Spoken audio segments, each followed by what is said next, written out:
Read this. Woman slips out of handcuffs and shoots an AR-15 out of the police vehicle.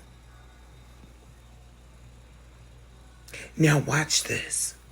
It's all I gotta say is I can't make this shit up. I'm gonna be reading the comments. Wait a minute.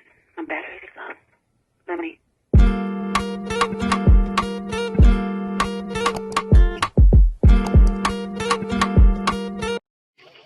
Tonight, an Oklahoma woman is in jail after she managed to slip out of her handcuffs in the back of a police car, obtain an AR-15, and open fire on sheriff's deputies, according to local police.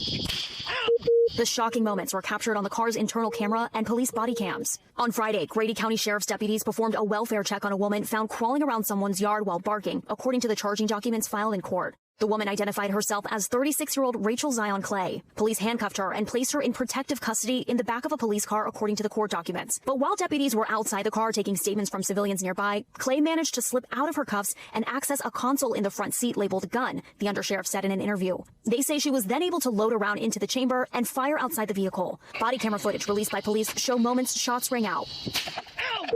Confusion as deputies try to figure out what just happened. Amy, I'm hit right here. And one civilian receiving a wound to the chest, he's later taken to the hospital, according to NBC affiliate KFOR, while the sheriff's deputy is only grazed by the bullet. As the deputies and the wounded bystander take cover and call for backup, more shots ring out. Got a civilian hit. What the heck? Law enforcement expert Cheryl Dorsey weighing in on the incident. Sometimes women are smaller frame and they have the ability to slip their hands through the cuff, even though the cuff may itself be locked. With the arrival of backup begins an hours-long standoff as Clay barricades herself in the police car, refusing to emerge. After 3.5 hours of negotiations with police. How long again? 3.5 hours of negotiations and the deployment of an armored breaching vehicle, the woman finally surrenders. If it means saving a life, you take as much time as you need in order to bring this tactical situation to a successful conclusion. What did she just say? If it means saving a life, you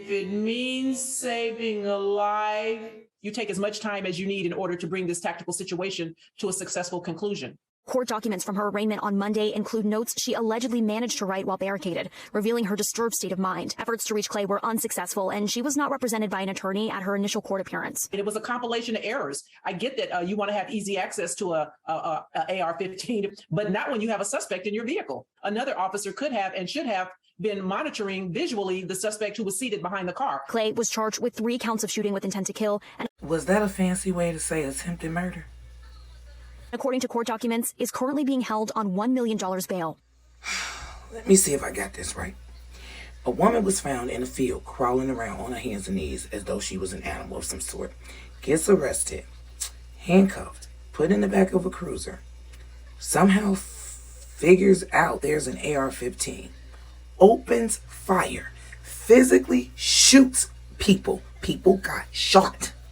The police officers that she shot and shot at have weapons on their hip. No one shot her ass. Instead, they endured a 3-hour standoff and took this bitch in alive. And then instead of charging her with attempted murder, is that it? Did I cover everything? Did I sum it all up? This deranged bitch right here shot at and actually shot people, officers, including innocent bystanders. And she is alive to tell the story. $1 million bail, but she is alive to tell the story. And we get shot just in traffic. You pull us over for an alleged broken headlight and we dead as hell for no reason. I'm gonna wait on y'all responses, and I'm gonna wait on y'all in the comments. I can't wait to see what y'all got to say about this. Oh, but wait. Let's hear about what they said they're gonna do different, if anything. Maya Eaglin joins us now here in studio. So, Maya, is the Sheriff's Department going to do anything different now? Because obviously this woman seemed to get there pretty fast. Right. So they're actually going to remove that console labeled gun, and they're going to find a new location for those extra weapons and also provide some additional training for their staff. Y'all, look at her. Hell, even she thought she should have been shot at. I mean, more training. What they gonna train them some more on? How to shoot back? Y'all say it with me now. I can't make this shit up. I'm battery is low. Alright guys, if you're not already, follow me on Instagram, TikTok, Snapchat, YouTube, Facebook Reels, LinkedIn. Honey, I'm everywhere. And this has been your girl, your queenster, Msnique, also known as Msniquerevamp. And this is I Can't Make This Shit Up. Tell me what you think in the comments.